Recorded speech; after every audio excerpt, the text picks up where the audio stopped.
So এখন আসি hypertrophy সেশনে। সো আপনি এখানে চেস্টের এক্সাম্পল নেই, যে হচ্ছে কম্পাউন্ড এক্সারসাইজে যেমন আমরা বেঞ্চ প্রেস বা চেস্ট প্রেস আপনি বা ডাম্বল প্রেস, এই তিনটা এক্সারসাইজের মধ্যে একটা আপনি পারফর্ম করতেছেন। আর আইসোলেশন এক্সারসাইজে আমি দুইটা পারফর্ম করে থাকি, একটা হচ্ছে ডিপস আর একটা হচ্ছে ফ্লাইস।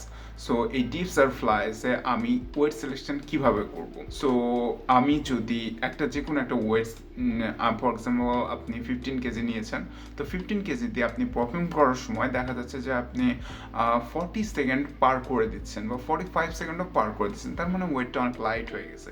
তো আপনি কি করবেন, আপনি জাস্ট সেটাকে 20 কেজি করে দেবেন, তখন দেখবেন যে আপনি 40 বা তার আশেপাশে আপনি ফেইল করতেছেন।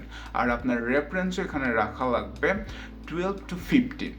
আর এই 12 to 15-এর যদি আপনি আগে ফেল করেন তার মানে ওইটাও হাই। সো আপনাকে এই দুইটার মাঝখানে একটা ওয়েট সিলেকশন করা লাগবে।